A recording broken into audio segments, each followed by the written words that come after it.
Oh my God, I think I'm recording. I've recorded as well. All right, so we're done. We recorded.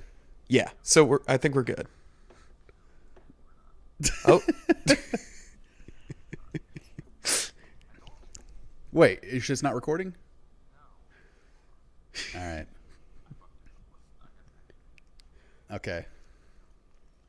All right, go ahead and press record whenever then, because I'm still recording. Okay. make sure that that's part of it. Oh yeah, I'm not cutting that out. And also, I stopped recording for a second because I thought we were going to start God over. damn So it, that's going Brett. to be another layer of stuff to edit. All right, you're editing this then. Again? Yeah, you fuck. It's my third week in a row. Well, you keep making it difficult on me. I get a pass because I'm the guest. Yeah, I'm not allowed to be mad at Kevin. You know what, though? I think this is a great time to introduce. I think the guests should have to edit the episodes. Oh, I love that. Oh man, that would be terrible for y'all. I love that. It's like, yeah, we're putting all too of a much sudden, power no one into wants to be on our show. I don't get it. It's giving them too much power. So bad. So bad. I mean, editing a podcast seems like it'd be a very simple thing to do, especially with only two hosts. Like you think you just go in and you like, all right, sounds good, and you export it, but it's like so much little stuff and it takes so long. You know? Yeah, and then you get like heavy breathing, or like Oh yeah, and like chair squeaks and dog barks and. I was doing. I don't want to deviate too much from shit, but I was Please do. Trying That's to all we like do here. we were working on something that has to do with recording audio for throughout basically almost all of COVID, and so we haven't even met several people that we've been working with. We've just been doing it all remotely, and Yeah. I was editing the voiceover stuff. And so I spent a whole lot of my time just like zooming into stuff and taking out parts where people's chair hit their fucking desk. Oh God. Just like over and over. And I'm like, yeah, chair might be. If you could mind the desk there. Yeah. And me and, I did it, like Bonnie did it. It was just like, it was all over the place. So.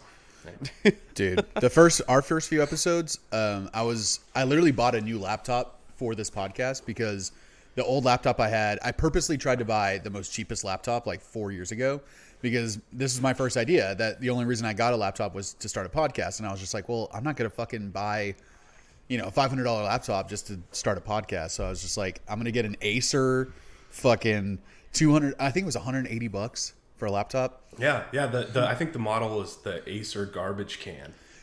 Yeah, I think it's gonna end up in the fucking Acer garbage can because this thing's a piece of shit.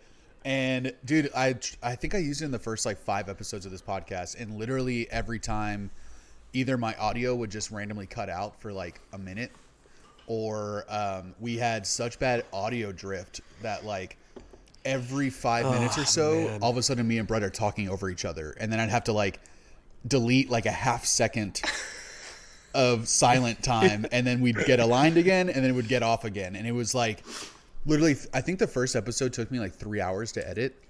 And I was, my God. and I'm like, Audio torture. it's fucking like horrible. So then I got my first stimulus check, and I'm like, okay, I'm buying a new fucking laptop. Like, Yeah. worth the money. It's already paid itself back in time for me. Yeah. Jesus Christ. It's I mean, you guys probably, clearly do it a lot more, so you're probably used to it. But like something that I never really, or still haven't gotten used to with editing, particularly voice, is like going back over sections of the fucking thing over and over again, and it's like just restarting from the playhead over and over and over, and like through when I'm editing throughout the day, and then at the end of the day, I like go pick up my son, and I'm like, I have this literal like 300 millisecond soundbite like stuck in my head Just a because loop? I've just been fucking yeah. It's awful. Oh my God, Anyway. it's terrible. Dude, that's been like one of the most interesting and maddening things about quarantine for me has been that when I get a song stuck in my head, Stuck in your head? when I get it stuck in my head, and literally it'll be 2 lines that I'll get stuck in my head, and fucking I will not be able to stop. You can't get past it. I mentally cannot stop singing it over and over and over again. Like I'll wake up in the middle of the night and my brain's immediately singing it again. And I'm just like, dude, stress has never affected me like this before. This is like a weird type of stress that I'm like, I'm not used to this. Yeah, try having a toddler and doing that. Dude, Like, all those kids songs. It's What was that? Man. What was that song? Baby Shark. Dude, yeah. So I heard that for the Yep. first time a few months ago. But there was one that I don't know if you guys know that Leo Mastracchio guy on YouTube. He does metal covers and they're all really fucking good.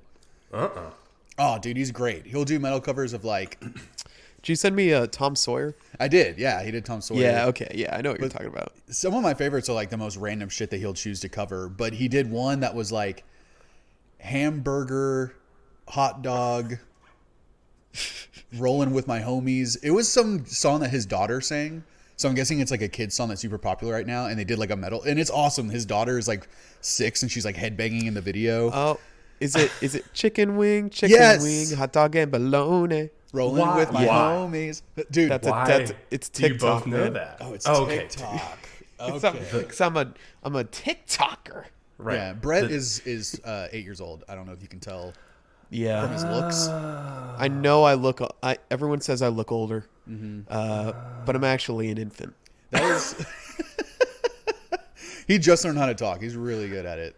Thank you. I just dried Thank you, off, Daddy. actually, I just tried off. from coming out. They got all the juice off me. Still got all the it's bits. it gets in your nails. It's impossible. to get out. Oh, Jesus. Yeah, it's the man. worst. It's the worst, y'all. Oh no. Uterine Oh bits. yes. I Just pulpy and gross. I just listened to that like last Nirvana album, and it really spoke to me. was In it? utero, Oh, I think yeah. it was. Yeah, Yeah. I think Oh, you did. Okay. you listened to it while you were in utero. I'm sure. Yes. Yeah. And so a lot of the points that he brought up were very personal to me. That's like It was a They're concept fr- album, right? Because they're fresh. yeah. It was very fresh, about as fresh as me, as the day I was born. You're so fresh, dude. I heard a great story. Action Bronson told a great story about his wife being in labor, and she was listening. She was in labor for like 17 hours or some shit. Oh man. And apparently all they were listening to was like Peruvian flute music, like while she was in labor to kind of like keep it chill. And for like 17 hours, it's just like pan flutes, like, and it was driving everyone crazy. So Action said that he like took it upon himself and turned off the flute music and put on DMX. And it was just like, stop, drop, shut him down, open up. And he said that his kid like flew out of his wife. That shit, like within like minutes of him putting on DMX, that kid fucking came out. And I was He's a like, fan. dude, the power of music, man. Oh man. Yeah. Yeah, That's so good. I'm sure. No one wants to get born to Peruvian flute music. You know what I'm saying? No. No. I mean, it's all about energy. It's all about the energy and the attitude. dude. If you don't want to put him to Exactly. sleep, you want him the fuck out of there. Yeah, yeah. Yeah, if you start out life listening to DMX, you're gonna have a good energy the rest of your life. That's where I fucked up. That's where my parents fucked up. Really? What'd you come out to? Probably fucking Juan Luis Guerra or Jethro Tull. Well, that's not bad. Dude, thank you. You're the first two people that haven't given me shit for liking Jethro Tull. Really? They're like, for some reason they get shit on by a lot of people, and I swear it's because they won a Grammy for like best metal album in like 1980 or some shit, and everyone since then have just been like, fuck Jethro Tull, like they beat Led Zeppelin or something. Whatever. Those awards mean nothing, man. Dude, Right. you listen back to Jethro Tull and they were metal. They're just like nerdy fantasy metal. They're folk metal. Right. It'll probably get into it too about the Green Day record, but there was a whole lot of that apparently happening at this time too with Dookie. Yeah. Yeah, for I sure. read a couple things about them. You said selling out. This is like their sellout album, quote unquote. It's so ridiculous. So fucking It was ridiculous. weird and ironic because I think there was like, I watched some like short documentary too about like the time in which all this stuff was happening in the Bay Area, I guess. And there was like a rift, I guess, between like San Francisco Bay Area and the East Bay, like punk scenes, like LA. There was like the LA punk scene, and then the San Francisco Bay Area and the East Bay, and like Oakland and whatever. And it had become, because punk at that point, of course, had been around a while, and there was like a scene, and what I remember hearing was that like it was intense, right? It was like hardcore. That's what it was called before, Right. And, right. Yeah. And it was intense. I mean, you go to a show there and you get the shit kicked out of you, and it wasn't like a welcoming atmosphere. It was like pure energy, you know, and A lot of aggression. And then there was like, yeah, yeah, and then of course there was like this whole like neo-Nazi skinhead movement thing that was happening, where like that sort of infiltrated the scene, I guess. And so then there were like it left a bunch of newer, I guess, people that were into punk music but didn't want any part of that. And they're just kind of like, there's new sort of like, you know, the nerdy punk kids, but they were too young and didn't want to be involved in any of that or any of the like crazy political stuff. It was more about like being themselves and finding a scene. And so that sort of this like UK like style punk thing sort of developed out of the East Bay, and that's where I guess Green Day kind of came up with some That's other, interesting, other man. folks. Wait, Yeah, was that on it was YouTube? pretty wild. Yeah, it was on YouTube. I think, I mean, I wrote it down. I see what the name of it was. It was called The Early Years. I think there's a Green Day, book. The Early Years. There's a book called The Early Years. I think they probably took from that book and made a documentary out of it. Oh, okay. Yeah, maybe so. It had a bunch of Spotify like spots in it, so maybe Spotify like produced something for it. But it was really cool, man. It had a lot of good really good like guests in it. Like Laura Jane Grace was in it from Against Me. Love her. And Fat Mike spoke a lot in it. Yeah. Fat Mike So it was neat. talks a lot in general. He's got his fingers in just about every single pie Yeah, every that he punk can pie. get into. Yeah, that's super interesting though. I feel like there's so much like behind the scenes shit in punk music that like I don't know anything about, and there's this. It's a weird like tight knit community, but also it eventually became like really welcoming and open. Because that was like, for me, my introduction to punk was was New Found Glory type of punk, Offspring, and like Bad Religion and stuff. But man, when I first like went to Warped Tour, I felt like my first time at Warped Tour, I felt very unwelcomed. Like it was such a weird, like I didn't like the culture, and that's what I think made me connect with ska a lot more. Because the ska culture is just having fun and dancing with each other and being friends and like allowing yourself to look like a fucking idiot and be goofy. And the punk thing was just like having to be cooler, having to know more than the other guy, and oh, you fucking don't listen to Casualties. Like, okay, yeah, go have fun listening to Good Charlotte. Yeah. Which, You by got the their way, CD. What about their 45, man? yeah. Did you get the 45. 7-inch? You fucking poser. Poser was like the worst fucking insult you could be called in like the punk community. It's so, man, look, it's so dumb. Could you imagine being a punk and like trying to gatekeep people out of your music? Like that's Yeah.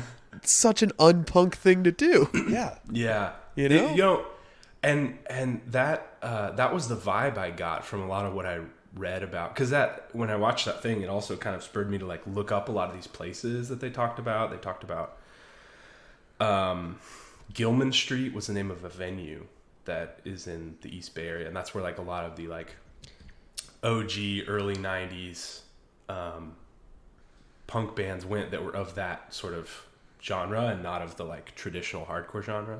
Yeah. And there was a lot of this like fracturing of groups, and that place represented, at least to like Green Day, the band, and various producers that were in that area, like the place where the outcasts of the current punk society like had their community, I guess. Right. So it's like that happened, and then not to get too far ahead, but like then when they signed with a major label and did bigger things, then they sort of fractured even from that, because that venue wanted to remain like an underground venue, so they didn't like let them play there and stuff. So it's weird. Jeez. Yeah, Isn't that weird? Like they gave you a home because you felt outcasted from another like group of people, and then eventually now you've become an outcast from your own group that you almost started, because like, I mean, fuck me, man. Like if getting a major label and a album that blows you up and you start making money is selling out, then fucking I will sell out. Give me an opportunity. If I can still have my artistic integrity, then I will fucking sell out the moment that someone lets me to. Like, oh yeah, I mean, so funny. Yeah, I mean, in high school, the Rude Boys are my ska band. Like, we had a song called like, I mean, so did Real Big Fish. We were obviously ripping them off, but we had a song called "Sell Out," and we were saying just like, okay, the chorus was, "We wish we could sell out." Like we would say it in the chorus, and it's just like, God damn it, give us an opportunity to fucking sell out, because I want to. Yeah.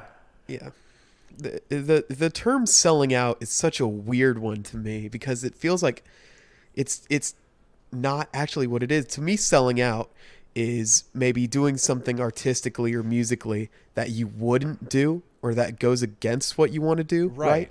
But getting on a major label and being successful is not selling out. And I think we only say that because, as not successful bands, you want to feel a little better about yourself or something. Like, yeah, I'm not going to sell out and like make money and be on TV and stuff because I'm real. Yeah, the weird pride that you get from like being broke as a musician. Yeah, it's like, I've never understood especially that. as a punk. Yeah. Yeah, especially as punk. It's so that whole community is so like, I don't know what the word is. It's like reciprocal. It breeds this like anti-establishment counterculture, be who you want to be thing, and then it inherently creates this like tightly knit like fuck you kind of attitude. Yeah, but then if it turns out if who you want to be is something that they don't agree with, then all of a sudden you're not welcome anymore. Yeah. Like a band called Cop Slaughter that we play with made a song about like dressing punk and looking punk, because if you don't look punk and you go to punk shows, even these days, like people look down on you for some reason if you're not wearing a ripped jean jacket with Casualty patches and a Misfits, Dude, like every single fucking show that we played as Mortalis, where the dude who had a denim vest on that was covered in patches of metal bands, you're just like, okay, you're the ultimate. Yeah, everyone make room for the fucking metal guy.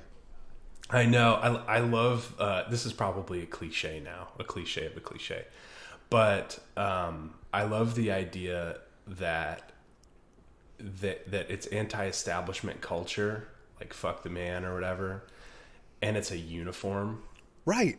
Like you need to wear this uniform to be part of the club, and it's like, oh, you know what also does that? Like cops, right? Very hypocritical. Yeah, but yeah, right. It's just weird. But luckily in the scenes I've seen, I think that kind of ideology is weakening and wavering over the years. It looks like we're getting more accepting of people, which is really cool.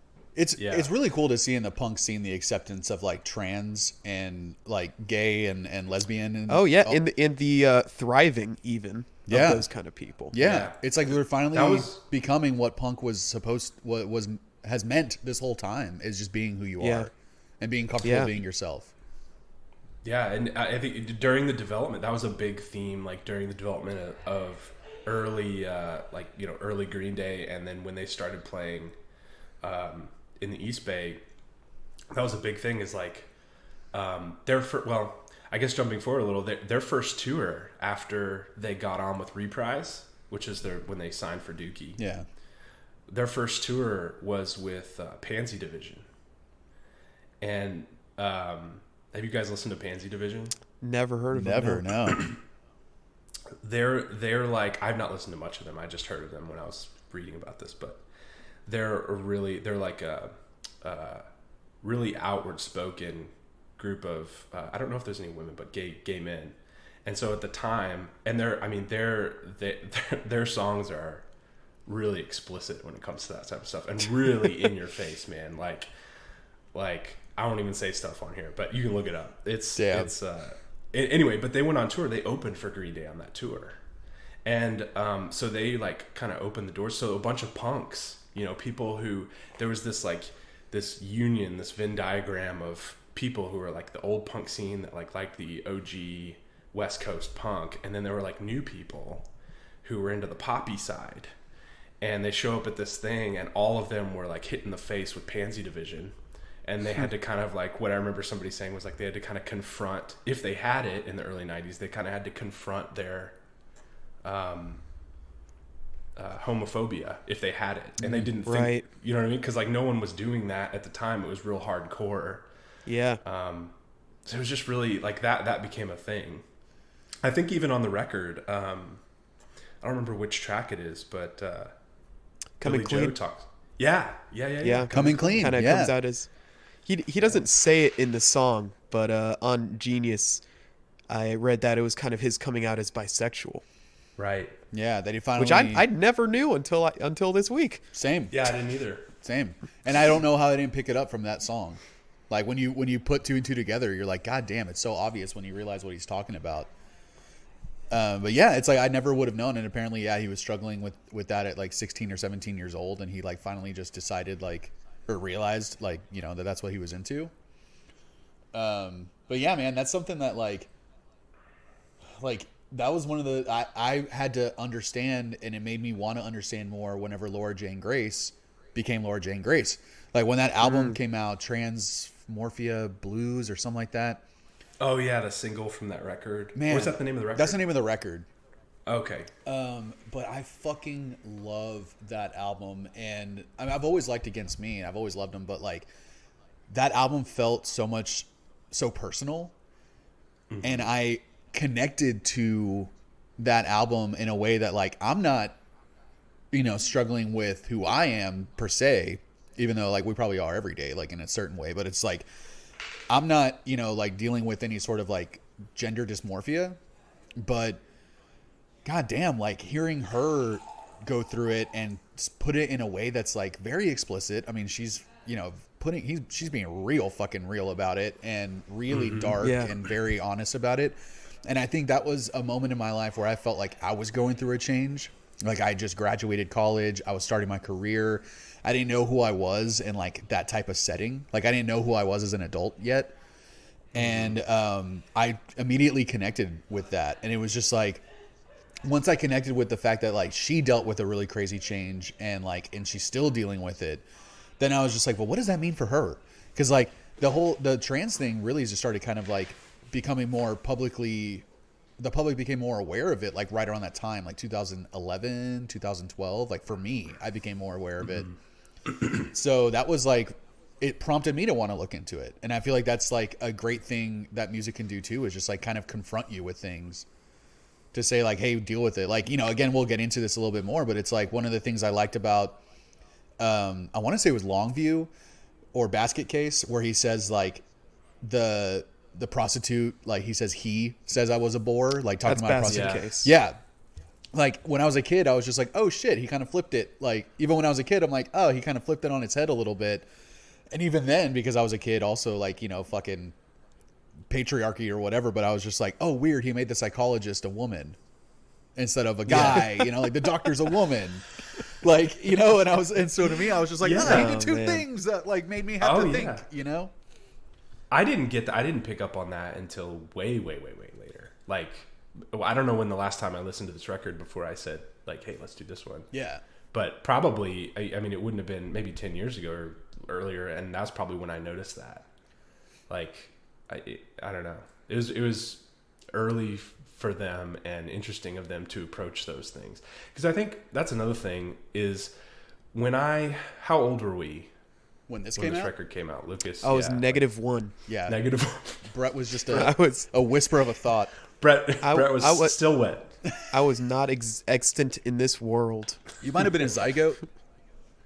Nope. Not even a zygote. I was just a thought in my daddy's balls, as That's right. you've said before. Just Well, you had cell walls. Thought in my daddy's balls. yeah, I called him that before. We were 7. Yeah, like so. As far as like messages are concerned, or like depth, like it didn't hit you. before. No, Yeah. it wasn't, and yeah, it wasn't there, and yeah, it wouldn't have been really. I guess I didn't start listening to it until probably like 10 or something. We had to start listening around the same time, so like what, 4th or 5th grade? 4th or 5th grade. Yeah. Yeah. Like just right when I was listening to like Blink and Korn and Jimmy Eat World and like all that early stuff. Yeah. Or not Jimmy Eat World, sorry, Jimmy's Chicken Shack. Jimmy's Chicken Shack. Way better than Jimmy Eat World. Which, because I have an opportunity to tell this to where other people will fucking hear it, I'm going to tell this story to Brett. All right. I feel like I already know what story you're going to tell. You know Yeah. what story. So Jimmy's, have you ever listened to Jimmy's Chicken Shack? I've never heard of that. No. Okay. I hadn't either until like whatever the last time I re-listened to it and sent it to Lucas like weeks ago. But in 5th grade, in Mrs. Kroll's class. Shout out Miss Kroll. Shout out Miss Kroll. She's the one who got me to read Lord of the Rings, so good on her. Holy shit, I didn't know that. Yeah.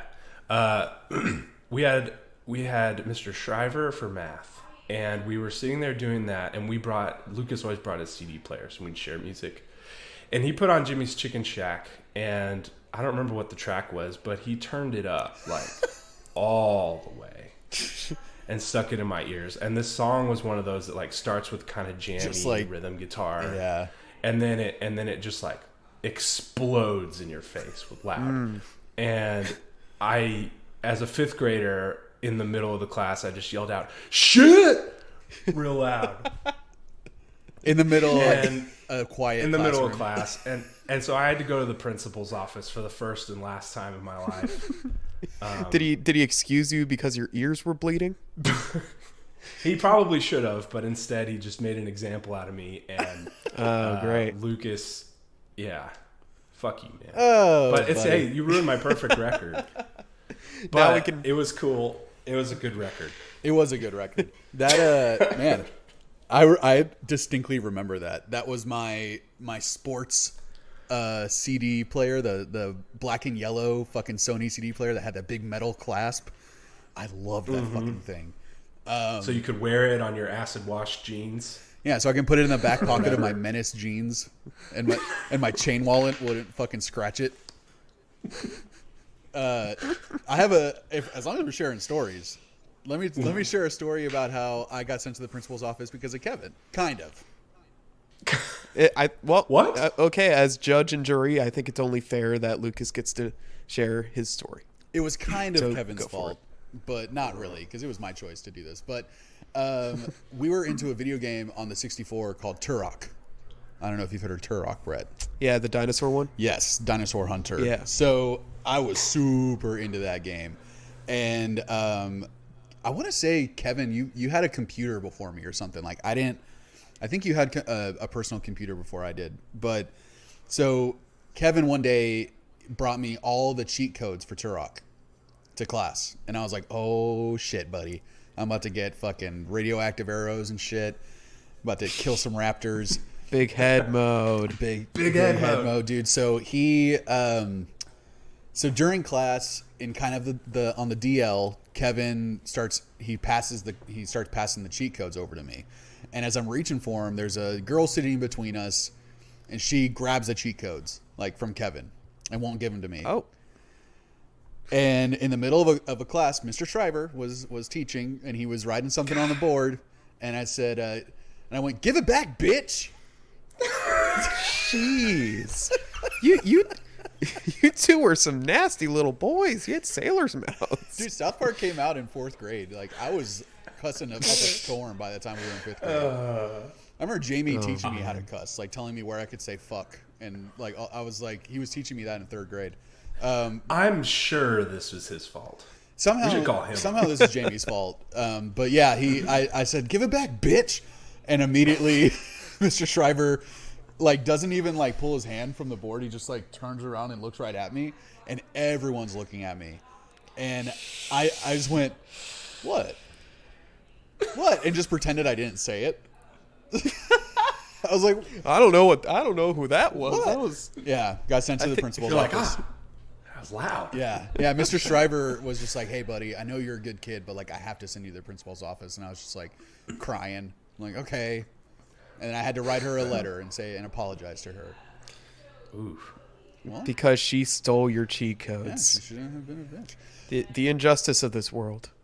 Well, eye for an eye, I guess. Yeah, for sure. I mean, that's what you get for being a B. What's up, buddies? I think it's time to start the episode, y'all. Welcome to another episode of Earbuds, the podcast where very good friends talk about very good albums for a very good amount of time. We are the odd couple of podcasts, or as everyone calls us, the pod couple of oddcasts. Mm-hmm. We Yep. are your hosts, Lucas, the man hammer Interkovs, and Brett, the Hammer Man. The Hammer Man Handrahan. Handrahan. Yes. Thank you very much. And today we have a very special guest who I love with all my heart. He is one of my best friends, one of the guys I've known almost pretty much my whole life. We met when we were like 8 years old, I think. And now we are 34 and we still know each other. Very special guest, my friend, Kevin Kuhl. Kev, welcome to the podcast, buddy. Yo, thanks for having me, guys. Long time listener, first time caller. Yeah, Kev would send me texts, man, like saying like, dude, I wish I could live comment on this shit and like talk shit to you guys while I'm listening. And I'm like, leave us a goddamn comment. And then I'll fucking read it on the goddamn episode. I'm less social. I'm less on the social medias these days, but I wanted to. I mean, it was more like a real time. Like I was listening in my car. I think I don't remember. It might have been the Thrice episode, and I was listening in my car, and there were things about the record, and I just wanted to like yell at. So I just kind of started talking at you guys, and we responded back, which was really weird. Yeah, you just totally ignored me, and I felt really awful. Yeah, that'd be so much fun if we had some sort of like if we had a live show and people could just yell shit at us while we're because I'm sure like some of these albums like that Thrice album, like Kev, I know like you're probably the biggest Thrice fan I know, and I'm sure there's so many things that we did not mention that you were just like, how could you not say that, or like how did you not call this part out, or and it's it was a lot of agreement. Or like that fucking part, that type of stuff. That fucking yeah. I just pretty sure I've looked at Kevin and done that exact move like so many times, either live. Dude, I've done that now. So now my son, who is 3.5, his name's Harvey. Shout out Harv. Old Harv. Harvey Kuhl. Well, I was listening. Well, even Green Day, right? I was listening to this song when I pick him up from school. Sometimes I put on music, and I admittedly, maybe I'm a bad parent, but I turn it up loud sometimes, because he likes it and we like it. And he goes, I was listening to, I think it was FOD. I love that song from this record. Oh, it's so good. Anyway, I was listening to it and I was like, you want to listen to this band's called Green Day? And he was like, Green Day. And I was like, yeah. And I put it on, and then when it got to after it gets past the acoustic part and it just kind of like comes in, you blasted that, and I just like cranked it up, and he gets like kind of, when I do something like that, he gets like kind of embarrassed. He's too young to like know, but he kind of like smiles and like tries to hide his smile. And then after we were done, so it's like even now, like I do the drum thing and he like knows what's up, Fuck yeah, man. He like, it's funny. Then I turn it down and he goes, Dada, why do you like loud music? And I was like, I don't know, man. I think, do you like loud music? He's like, yeah. All right. Don't question it, bud. Don't question it. Yeah, why are you asking me? We're all just big old gorillas on this big blue rock, man. Hey, man. We just got to do what we need to do to get by. We're all just Did you tell him what a Green Day was? I did not. Well, someday. We'll get to that. Well, every parent gives that speech one day. Oh man, yeah. I pity the day you have to give him the Green Day speech. Kev, you selected this album that we're talking about today, which is Dookie by Green Day. Yeah. So what made you want to pick this one? I knew you were deliberating a bunch of different ones. It was embarrassing. It took me a long time to pick an album. But yeah, I picked this one because if you know me like Lucas does, I'm a pop punk fan. I mean, when I was in a band in high school and prior, it was a lot of pop punk, skate punk stuff, and I'm really into that. So I was trying to think like, how can I connect to that? What was important? And I was like, you know what? I think the first sound that I had that really led to that for me was this record, was Dookie. And so I wanted to kind of dig into it and go re-listen to it and think about it and learn about it. So yeah. It's, you know, when you were deliberating which album, Lucas texted me. He's like, "Oh man, like he was gonna choose Dookie, but now we're not sure, and it sucks because I really want to listen to Dookie." He's like, "Lucas, you could just listen to it, man. Like, just go and listen to it, even if we don't do an episode." But I'm glad you chose it because he doesn't listen to anything he doesn't have to. Not anymore. Right. You know, After last year with the fucking albums of the day thing, man, I only listen to what I have to at this point. I've reverted back. And we the other choices, I don't know. I listened to so many albums and was like, oh, this one's good. But this one was really the kind of true, I don't know, origin of that type of stuff. Between this and like Nirvana and like some of this grungy stuff that happened, this was really kind of the starting point for me. Which is cool because I think a lot of the history, like some of the bands that came at the same time or after that we really got into later on, you know, Lucas, like Blink-182 and like Alkaline Trio and these other like bands like this. Like I from what I understand anyway, a lot of that came out of the same time in this movement and like the poppy punk thing. So that'd be fun. Yeah, man, it's weird to like think about this album as pop punk for me because like growing up, I never considered this pop punk. But it's considered one of the best pop punk albums or most influential pop punk albums of like all time. And it's weird to think about Offspring and Dookie, like this album specifically, being pop punk. I never put it under that category. No. what was it to you? Just punk or rock or what? It was just alternative rock to me. Like, all right. yeah, I mean, right around this time, like, again, like Offspring was like huge at this time too. So like I got into Offspring and Green Day at the same time. And then going like, then I found Bad Religion, and like sometimes Bad Religion can be considered pop punk, which is like fucking weird to me. Yeah, that's weird. But man, It's this album, right around the time I started listening to Blink-182, with like Dude Ranch came out around this time.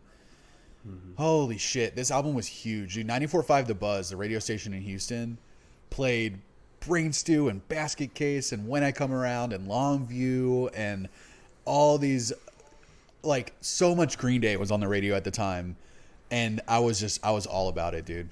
All about it. Yeah. it's actually, I think we've had two people that wanted to come on the podcast also wanted to do this album, right, Lucas? Oh, really? Oh, really? Did someone else want to do it? It was Peter, right? And it was your roommates. Oh no, Chris? Peter and Chris wanted to do Enema of the State. Oh, that's Which what it was. Which Okay, I that was makes mad sense. about because I wanted to do that one too. So we talked about that because that was, I know I texted Chris when he said that, and He's yeah, like, that's "Hey, a- man, yeah, listen, you got to bro, get off back my turf." No, that's good because that's a meaningful one for him for sure. But yeah, it was all kind of like that whole thing.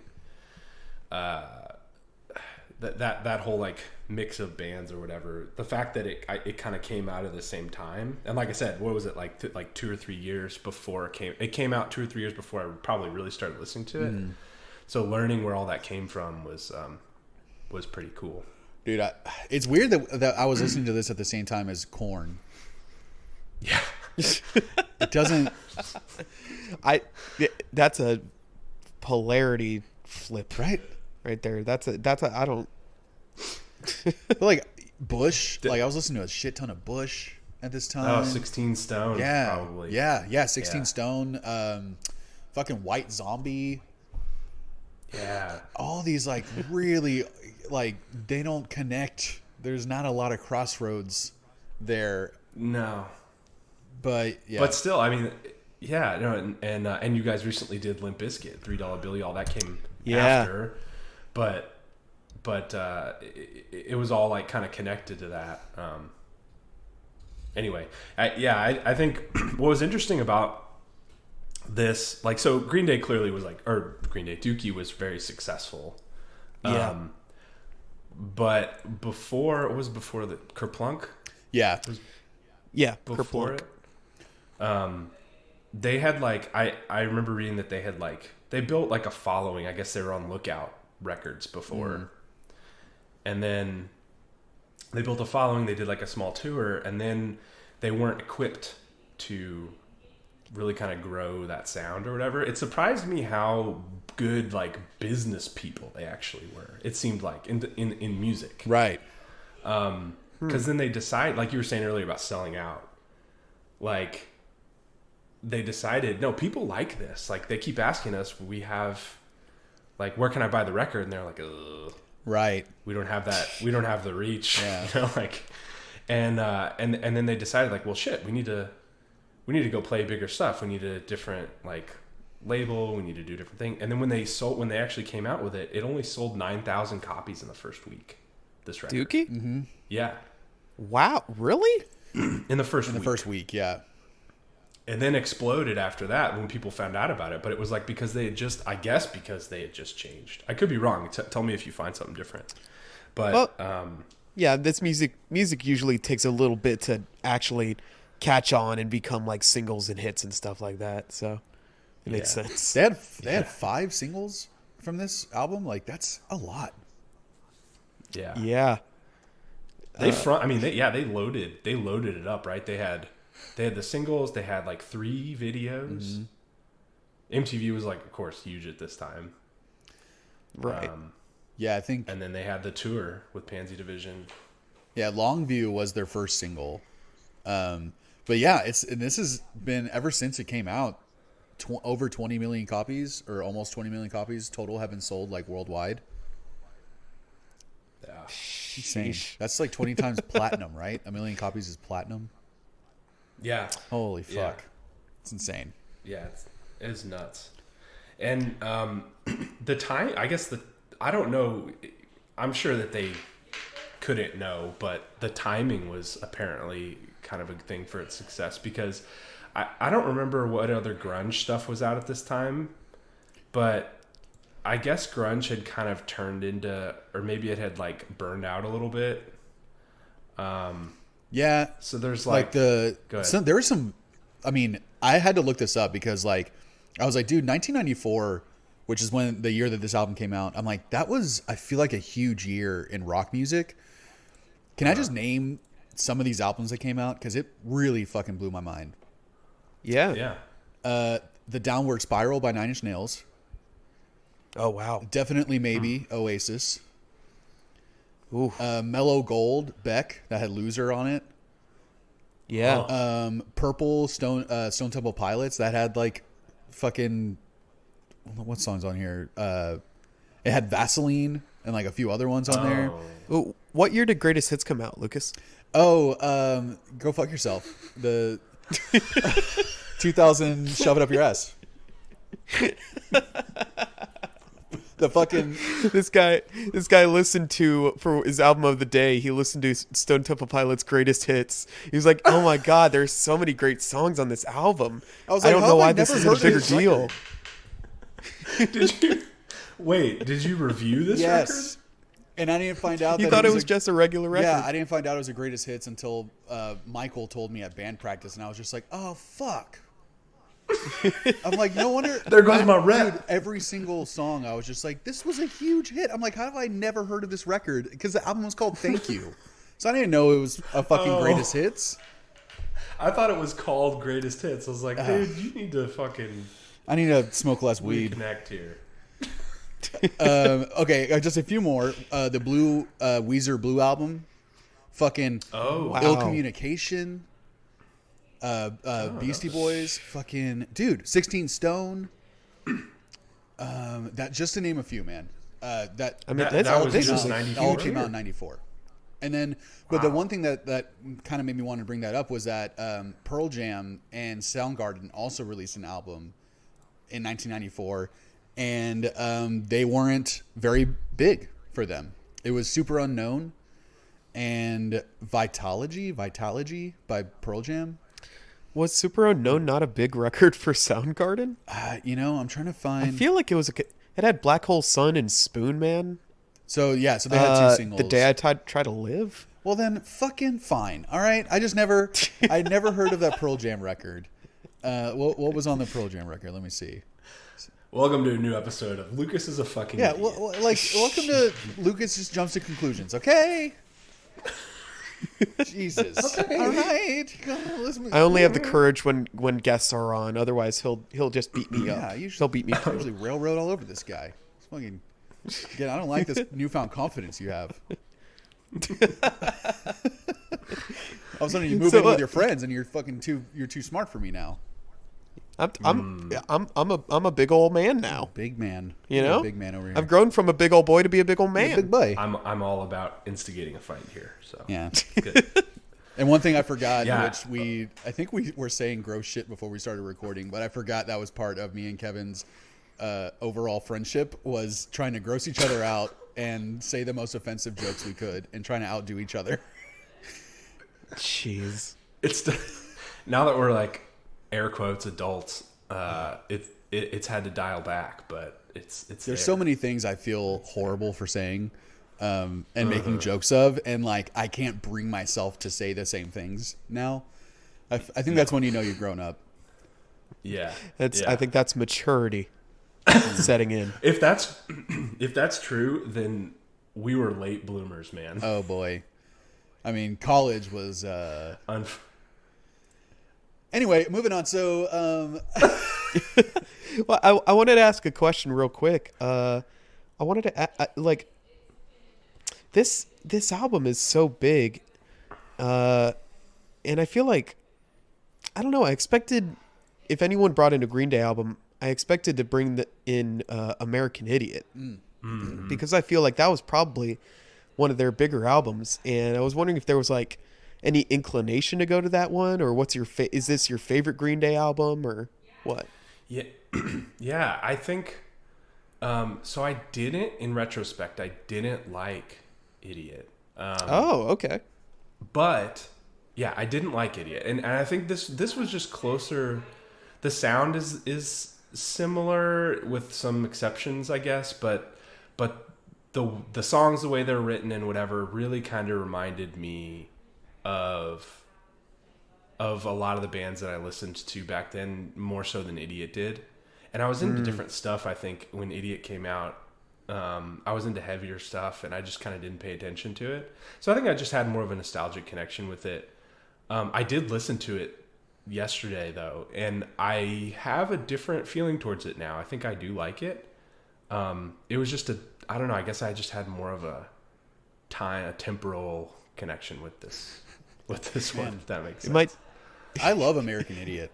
You do? Is this what we were going to argue about? Well, Yes, yeah, it's right, kind of text? crazy that Brett brought it up. So, like, yeah, Brett, me and Kevin were texting, and somehow American Idiot came up, and we were talking about Dookie, and then you were kind of relating it to that when American Idiot came out, you didn't think that Green Day, like, that them going from just a band that kind of talked about their own personal issues and maybe had some goofier stuff and things that didn't take themselves too seriously, that when they kind of shifted into being like more politically having a stance and like writing songs for a reason rather than whatever, like trying to put with a message, you said that there was something about that you didn't like, and that you didn't connect with it.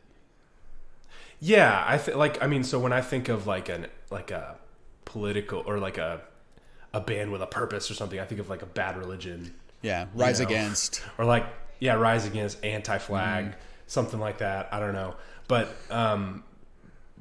then, you know, and I my words, I think, were like, when I listened to the record and I wrote down a bunch of notes, and I was like, you know what? This record and like the theme of it is almost just about absolutely like nothing. Like I not that there's certain songs, of course, that are about stuff, but I meant like a lot of it is just about boredom and Just like, angst. Yeah, I think what I said was it seemed like they didn't like stand for a lot. They're making, it was fun music. They had some things to say. A lot of it was just about being bored and everything. And then I read a lot of the notes about the album. Clearly that's not true. Yeah, a lot of personal stuff. Yeah, there's some substance in there. There's some deeper stuff in there. But then when I was thinking about Idiot, it was like, you know, American Idiot is like really political and stuff, and it was like, I don't know, I just didn't connect with that message as much. It felt kind of like I don't know, not shallow, just not sophisticated. I don't know. It didn't fit what they were trying to, what they did. Did you feel like initially. it wasn't as personal to them, maybe? Yeah, maybe. It felt natural. Yeah, it felt kind of natural. Like it didn't feel as natural, I guess, as like the first one that they did, or I mean, as like Dookie and Nimrod and that type of stuff. But anyway, I mean, like it didn't feel that way at first. But then I mean, as I kind of learned more about it and learned like where they came from, one kind of realization I came to was, if anything, if this record started like a movement or whatever, and was like a big deal for like punk or pop punk at the time, it may have been that it was about the sound of punk and bringing more people into that thing. Like, because it was poppy, it became kind of a thing that people that weren't into punk before sort of associated with, because it was poppy. It was more about the sound, I guess, than it was about, you know, the lyrics and everything like that, in terms of like who it got to, who it attracted. It's a very accessible type of punk. Right. Definitely. Right. And they didn't play, I think they, so anyway, like when Idiot came out, like what Dookie means to me, there's clearly like a group of people younger than me who like Idiot is their thing, right? That brought It's them me. in. With I you. was about 7, 8, or 9 when American Idiot came out. Yeah. Yeah, exactly. So like, and that I think when I realized that, I was like, oh, well then that's still awesome, because it's doing something. It's continuing to do the same thing for a next generation. Yeah. Which is like exactly what it was meant to do. Yeah, and it might be one of those things too that like maybe also, yeah, you were kind of getting out of that type of music to begin with, like, and getting into more heavier stuff. But that's definitely something that like bands get shit for all the time, that they're just like, why do you have to change your sound? And it's just like, well, hey, we can't play the same thing all the time, right? Like nonstop.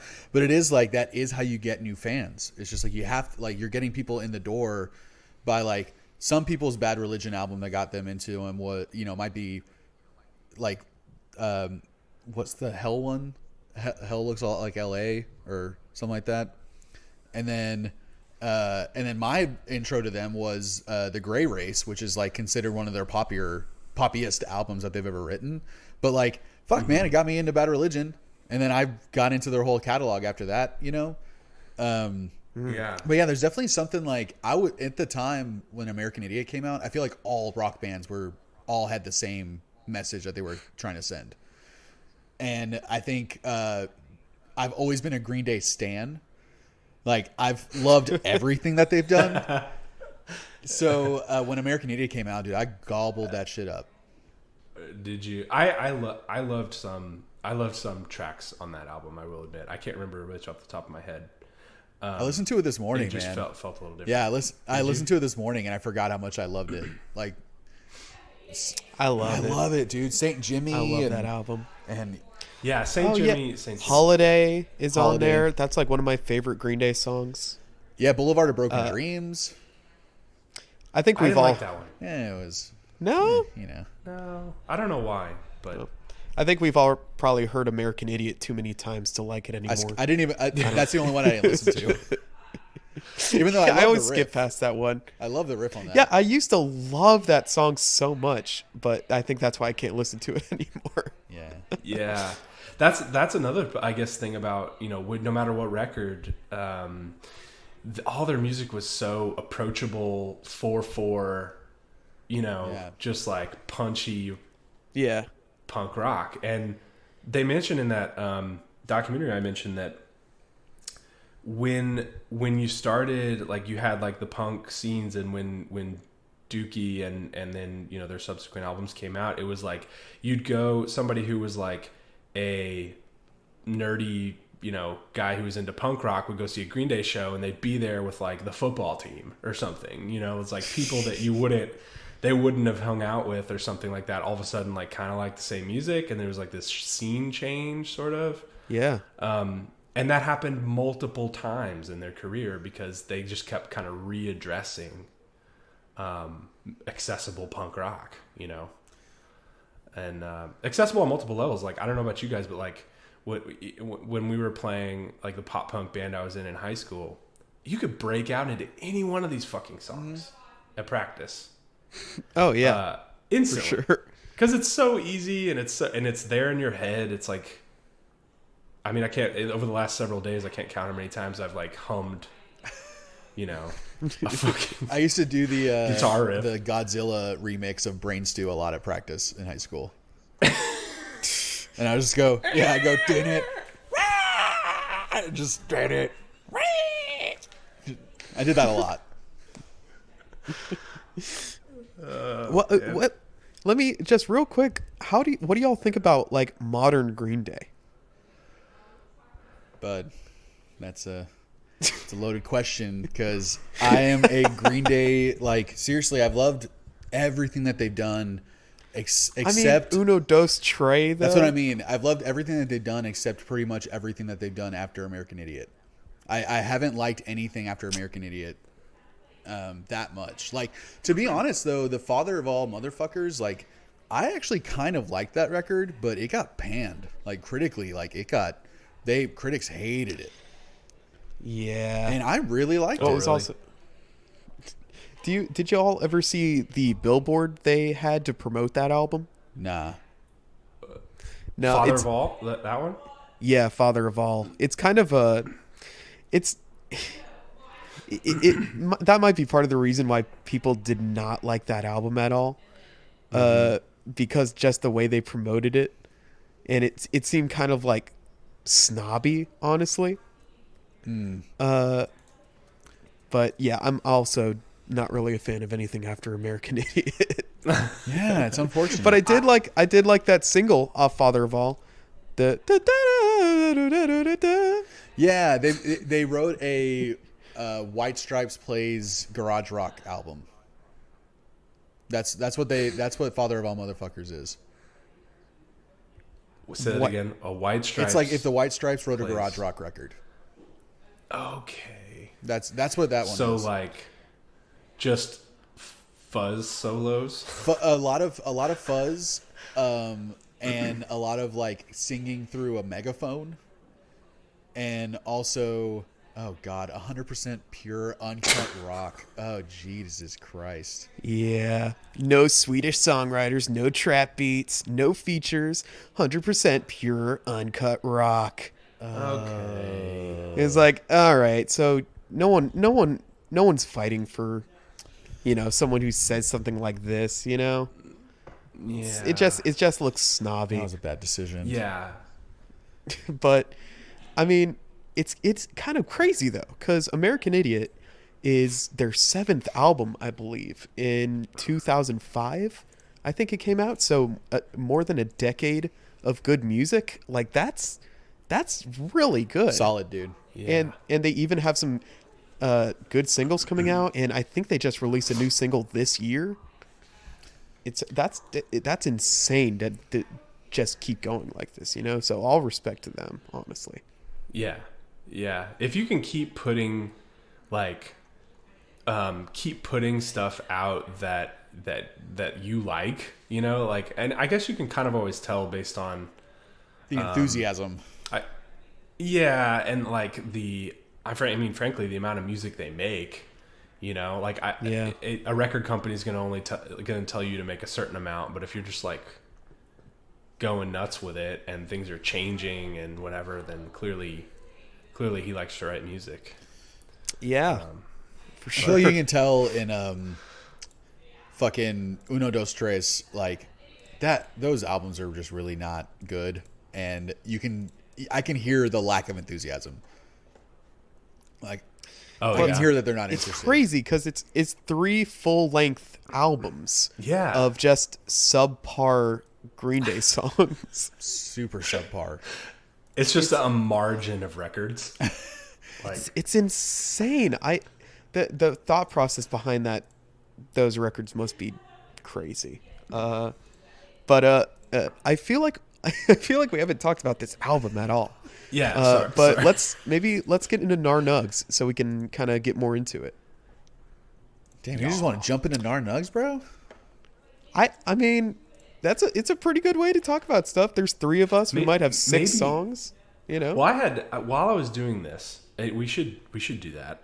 While I was doing this, I actually had some questions for Brett too about Oh, so I was listening to this. I know you're a drummer. yes, sir.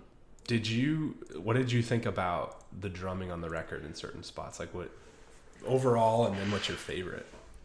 Well, I've always liked Trey Kuhl. You know, he's a very iconic drummer. If not so much a technical one, but he has very iconic like fills and grooves and stuff. Mm-hmm. The intro to Basket Case when everyone comes in is one of my favorite like intros of all time, and I remember like listening to it over and over again to try to replicate that drum part. I feel like he's underrated. The solo man. on Burnout. I think he's overrated. Oh, really? Because do you hear a lot of drummers talk about him? Because he's like low key one of my favorite drummers. There we go. Now Lucas has the Nimrod album as his Skype background. I have Uno. He got Dookie. Kevin started the trend. Nimrod's my favorite record by them, but let's move on.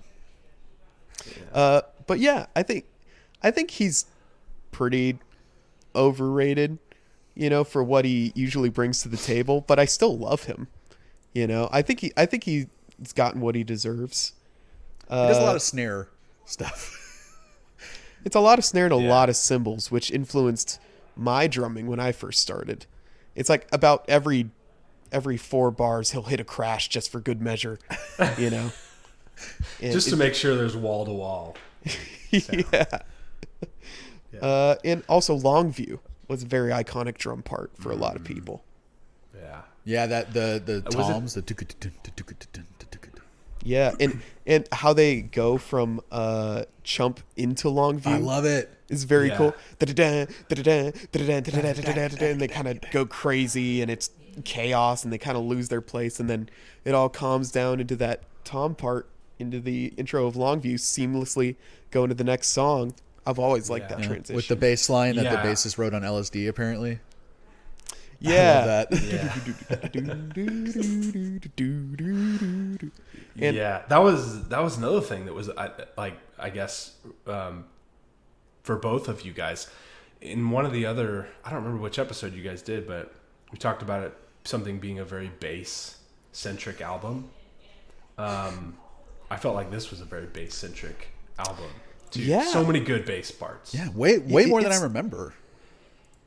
I feel like Mike Dirt is an underrated bassist. Totally. Yes. There was what Cause- was there was one song that he's just like the bass, like they have a part where he kind of it's in Burnout. There's a part in Burnout that like the bass has like it's a little like not a solo part, but a part that he kind of gets to stand out from everyone else, and I love it. Yes.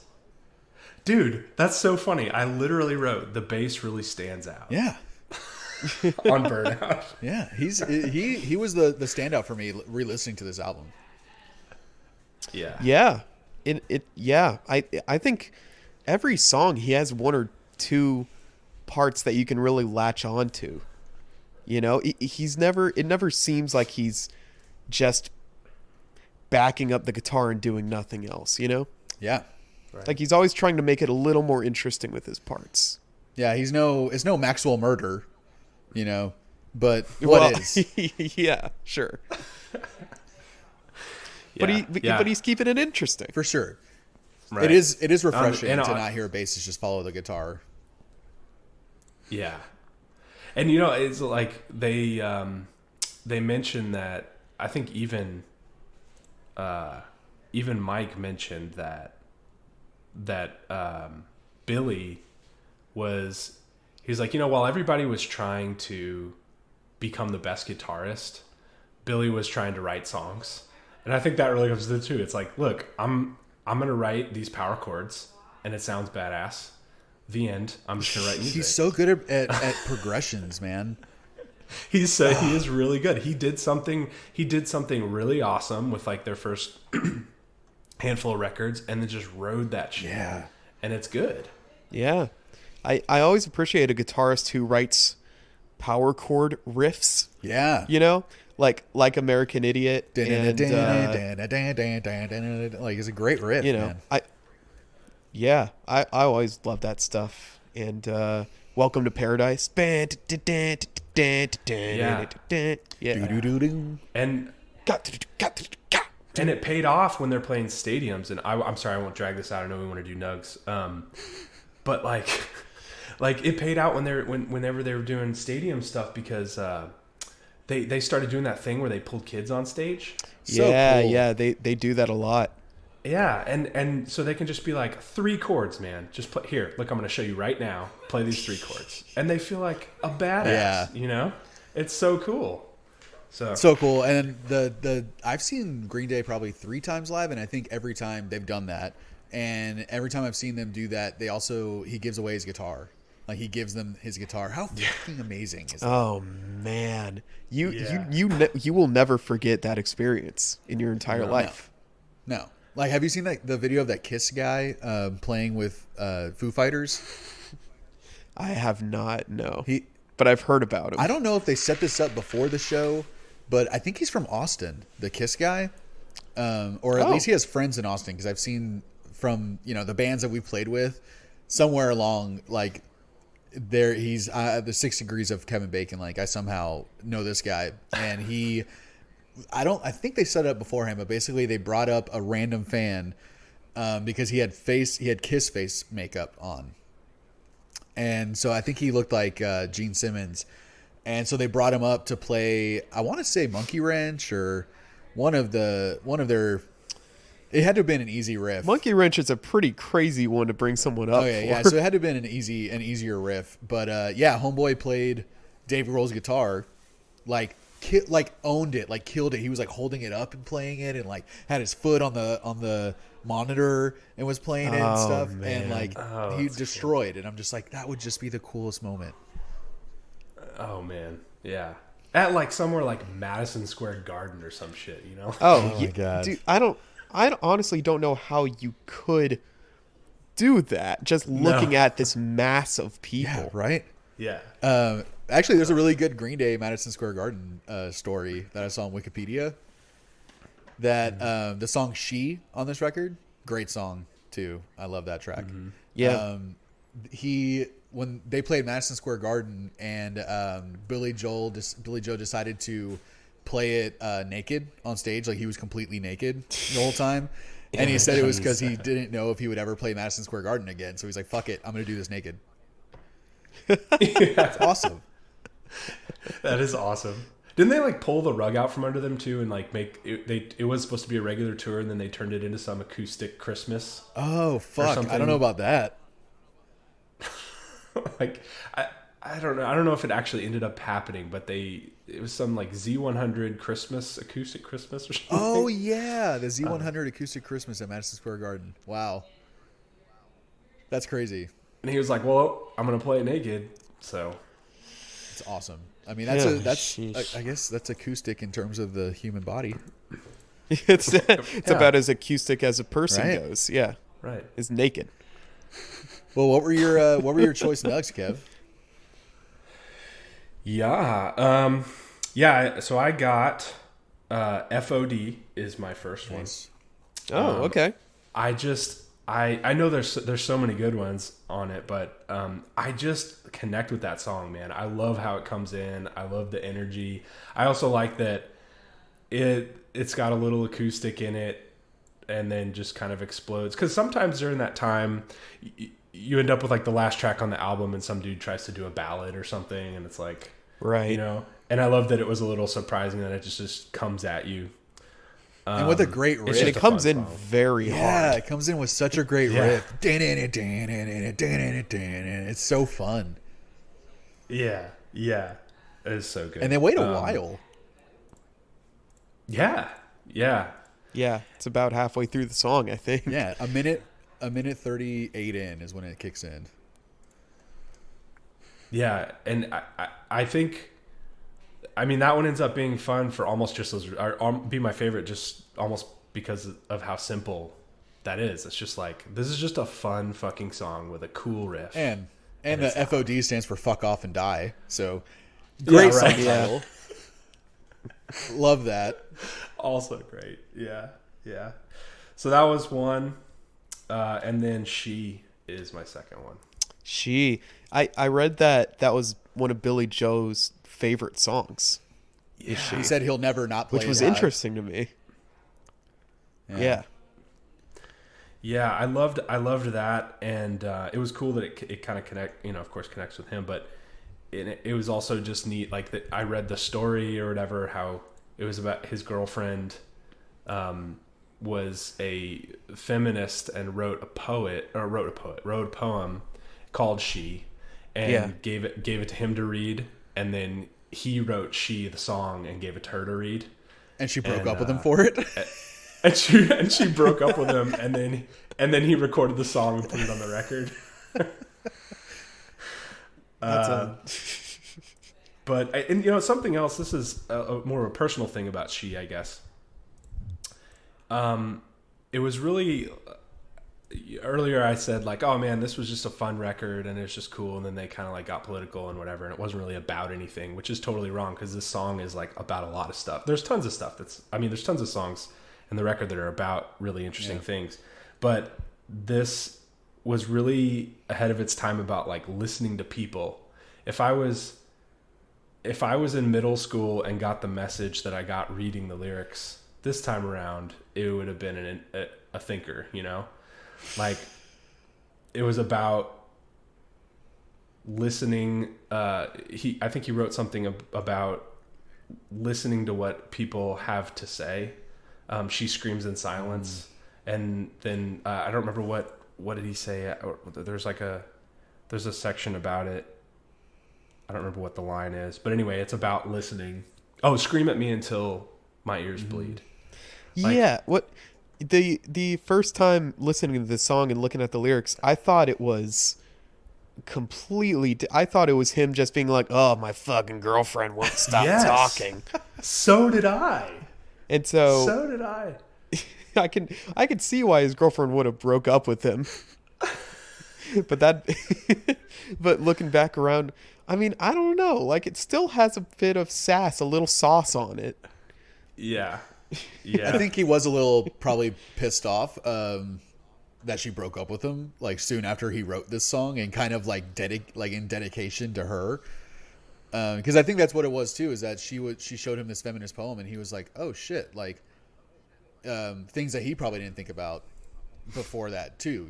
Like how women must feel in like that type of society, and then it's just like, I think he felt like he had a moment, an enlightenment moment, and then she for some reason breaks up with him for writing that song or after he wrote that song or whatever, and then he's just like, maybe he changed some of those lyrics to be like, I'm taking heed just for you. Maybe to be a little more sassy. Yeah. Oh yeah. Yeah. Made it a little more. A little sassafras. But I skipped over the part that was like more personal. So the thing I'd been working on a project for a while about with my wife that's about like motherhood and things, and the line, she's figured out all her doubts were someone else's point of view was That's a good one. Very Yeah, interesting. that's a good line. Yeah, because it was like, even I mean, with anyone really, like you can easily kind of, when you reflect things that you do or you think, and then all of a sudden later on you realize, like, wait a minute, I don't really think that. I was just conditioned to think that. Right. And about for the past 6-9 months, I've been working on this project about motherhood, and a lot of it's about that. Like, what things are you what things do you really identify with, or what things is society telling you that you need to do or need to be? And that's something that kind of crawled out at me from that song. Yeah, that's I think this song was probably my first exposure to like a feminist point of view, and I was too young to process it. You know, I love this song even when I was a kid, but I never fully comprehended what the lyrics meant. And listening to it this time, it is really like cool that he's coming from that angle and willing to talk about those things. And maybe he had some of those realizations that he's like, oh my God, I've never thought about things this way. And I had a kind of an eye-opening moment too, or a little mind-expanding moment whenever you were telling me about what you were doing with Bonnie, Kev, and the business that you guys were starting. Because one sentence that you said like really stuck with me and made me think about new moms in a completely different way, where you said, you know, when you have a kid and you're the mom, all anyone asks is, how's the kid doing? How's the kid doing? Yeah. How's the baby? You know, is everything going okay? Blah, blah. And no one really asks, how are you doing? And right. So that really stuck out with me. And it really stuck with me. I mean, and, like I've been able to kind of see new moms in a different way too, because you also said that when you're a new mom, you're expected to, like, your life is just this kid, and this is all, this is your personality, this is your life, this is your day to day, which in a sense I guess it is, but then also like you like something I didn't know that new moms dealt with is like finding themselves again after they have a kid, because it's just like, well, what else am I into? I'm not just into having a kid. Like, that can't be my whole personality. Yeah. And it's really, that was just like, just wanted to call that out, that's something that like has really stood out to me and stuck with me. Yeah. That's cool, man. Thanks. Yeah. I'm glad it's weird, because it's like for so long somebody will sit with that, and like people that are close to you, family and things. Right. You know, you get certain impressions of what you should do and what you, and I'm not speaking for me, of course. I've worked on this with 2 other moms, and I'm kind of helping be their instrument through this. But like you are told or shown certain things, and you're kind of like, okay, it looks like I need to set myself aside now and do this other thing.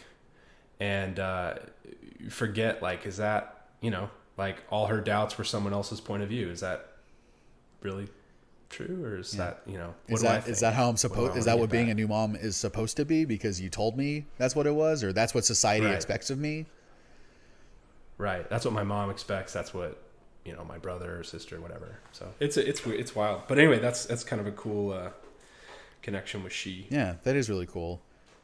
To expand on that a little bit too, I feel like the same thing happens with guys in a way, where it's just like, how come maternity or paternity leave isn't more of a thing too? Like, why wouldn't the dad want to be home with the newborn? You know, right? Like I feel like that's a new thing that like people are starting to introduce. Like I've had male coworkers who have had new babies in 2020, and they took 2 months off. And that's not something I knew about before, but it's also like, why is the mom always expected to go back to work so quickly? Why is the dad expected to just I understand money needs to happen, but it's just like, you don't think the dad wants to be home with the newborn too? Like, that's a weird, like, cultural thing, like a expectation. Yeah, there's a lot. Yeah. It's surprising how long that's a thing now, you know, that maybe that question's been asked many times in the past. I don't know, but it's pretty wild. Yeah, I saw something recently, and I'm going to make up dates and numbers because I don't remember exactly what it was, so I'm just going to pull it out of my ass. But it was something like, let's say 20 years ago, they interviewed a bunch of dads, and a really low percentage of them knew how to change a diaper. And then they just recently did the same type of interview and interviewed a bunch of dads, and it was something like that number went from like 15% or 12% of dads that knew how to change a diaper to like 95. And not just like knew how to do it, but that they were part of that process. Like that is like you know, kind of a newfound concept in the last 20 years or so. Yeah.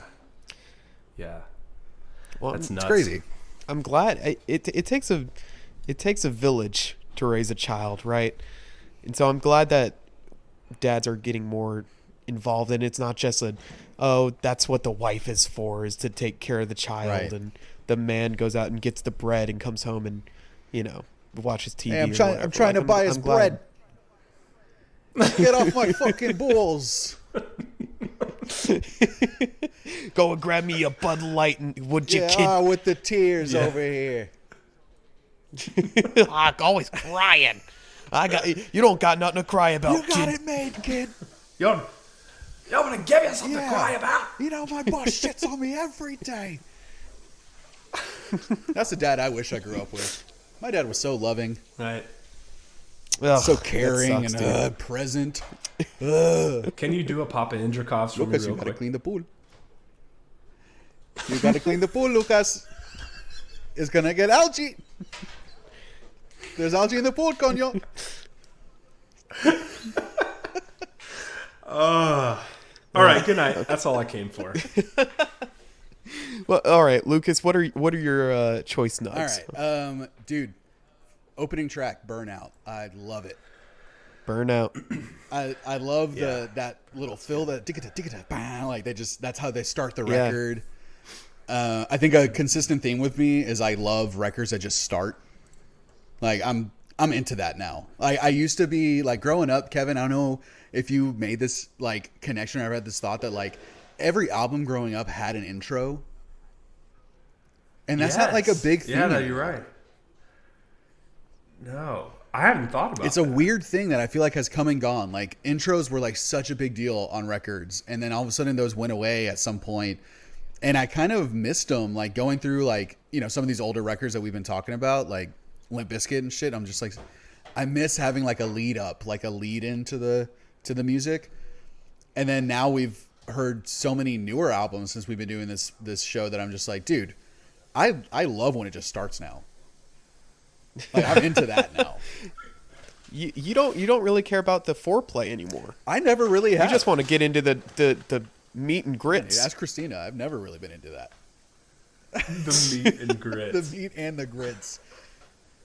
I made a sexual connection, and now thinking about grits like grossed me out. I just thought of a bowl of like hanger steak with covered gray in grits. yellow mush. Fuck. I love grits though. Yeah, it's It's steaks. mostly sexual. My love of grits. Yeah, Oh, well, good. Yeah. that's a good But yeah, one. dude, I love Yeah. Burnout. Burnout definitely is like such a great way to start a record. It's super catchy. I started writing catchy Yeah. as hell on every song. Every song on this record is super catchy. That's true. It like came out right away and sets the like rebellious teenage like vibe. Just that first line, right? Where he says, "I declare I don't care no more." I think Yeah, like that's such a teen angst line. I'm not growing up. I'm just Yeah. burning out. Yeah, and I'll step in line to walk amongst the dead. Just everyone, just dead-eyed fucking people walking into an office building. Wearing a monkey suit. Yeah, love it. yeah. It's got the angst. It's got the awesome chord progressions, the really catchy melodies. The drums have a great Little drum breakdown. solo. Love the drum solo part. Like so fun. Yeah. And the bass line is just calling that out again. The bass line is so good on Burnout. That's a really good banner like song for Yeah, it was a great decision to put that one first. Like, for sure. And I'm sure they had to fucking, I'm sure they wanted to put one of the, like, singles up first, something that was, like, an obvious radio hit, like Welcome to Paradise or Longview or something. I'm glad they went with this well, one. it's the first single is track 4. Yeah, You know? Longview. Yeah. Oh wow, yeah. And so that right. was interesting to me because usually it's number 2 or 3. It doesn't usually wait until we get to track 4 to give out our first radio friendly song. Yeah, and you think like, man, and it's like once Longview got big and like Basket Case and stuff, every song on this record could have been a single if they decided to. Sure. Yeah. Yeah. Every single one. Like Burnout, if it wasn't a single, and I don't think it was, it wasn't. Like that easily could have been a big hit too. Yeah. I think it's like part of the commercial success of the whole, like, this is like if you were to say this is like a pop punk movement, like catalyst or whatever, part of that's the reason why it's just like everything on it was catchy and I don't know, it just worked that way. Almost all of them could have been. It was, Yeah. In fact, what I think, Welcome to Paradise was, I read that it was like the only single on it that was not a number 1. that wasn't number Really? 1? Yeah. Wow. That's my other choice Nug. Huh. Yeah. Oh, is it? That's one of mine let's as well. segue. Dude, did you feel like I did like a little hesitant to make it a choice Nug because it's such a big hit? I'm just like, oh, Not I at can't be all, such a man. basic bitch. I've always thought this is one of my favorite Green Day songs, and mainly that riff that starts it off is iconic. The harmonies in the chorus, the little Yeah. I've always Yeah. loved how those sound. It makes it seem very epic when the chorus comes in. Yeah, they their harmonies on this record are really funny to me because they sound shy. Like if that's Mike, if that's Mike doing the ahead. harmonies in the background, he's like, I don't think I can do this. Is that a thing know. with like early pop punk records? I feel like even like some of Blink's early stuff, like Cheshire Cat and everything, they're like in the background, like and it's like not only is it far away, but it's like not convicting. It doesn't sound either. confident. It's just There's a lot, like it seems very insecure. But yeah, man, Welcome to Paradise is an easy second choice Nug for me. Yeah, and apparently this was on the album Kerplunk. Yeah, they re-recorded. And Yeah. they re-recorded it for this album because I assume they just knew that like if it got its time in the sun, people would love it. Yeah, they said this version was a little Yeah. less like noisy and it was a little better produced.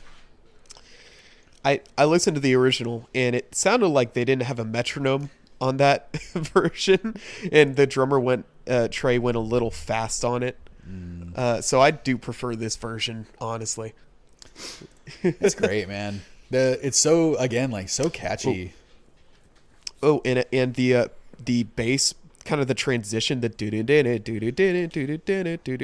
that's such a cool bridge. That's such a cool Yeah. like other part in the song that just comes out of nowhere. And the guitar joins in, the drums are riding on the toms. It's such a, and then it bursts back into the chorus, I believe. Yeah. It's just such a cool part of the song. Yeah, there's and like with the bass, like we were saying earlier, there's so many times where Mike just kind of walks off.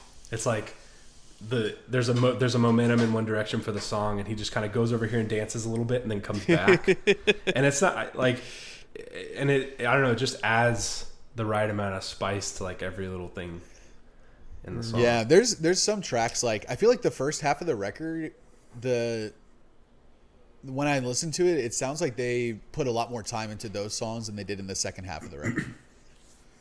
Like the first half has those random bridges or like little musical interludes that you're not expecting. They kind of like shift really quickly to something and then come back to what they were doing before. And I feel like the second half of the record is much more like straightforward songwriting. Yeah, a bit. And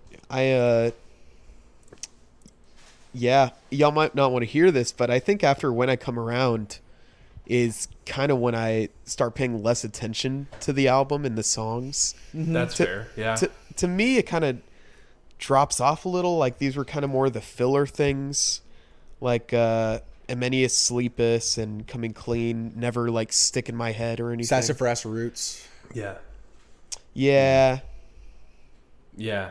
I kind of thought of, this is maybe a little earlier, it's not quite halfway through, but like Pulling Teeth felt like a little bit of an intermission because it's like a different feeling. It's like a that power song. pop song. Yeah. It's really Yeah. that like really stood out to me. I'm like, this sounds totally different than the rest of the record.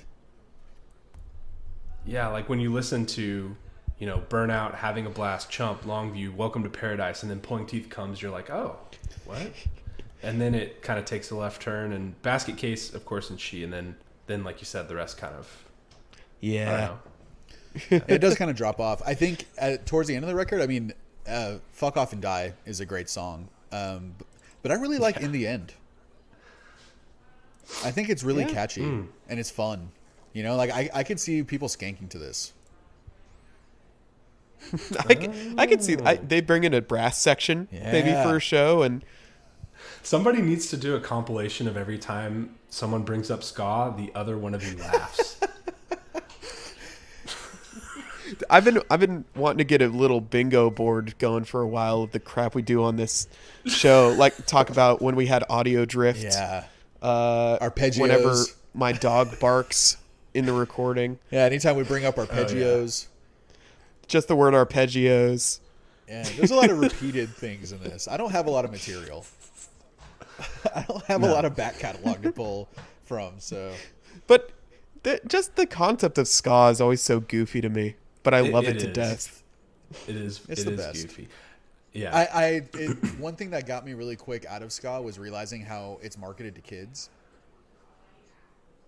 You've said this Yeah. before. Yeah, when I was like 18, I started noticing that ska was in a lot of kids shows, like the background music, and then you think about like the Aquabats, like they had a cartoon, and Yeah. and I remember what it really stood out to me, and I think that I've told you this story, Kev. Whenever I was in New York for my internship, and one of the museums that I went to, they had a schedule, and they had like.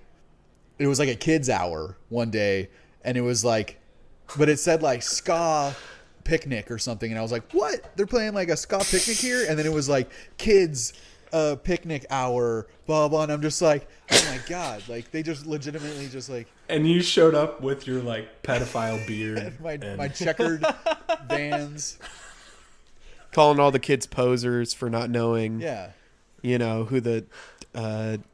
who the Mighty Mighty Boss Tones are. Yeah, I'm just like, you guys are.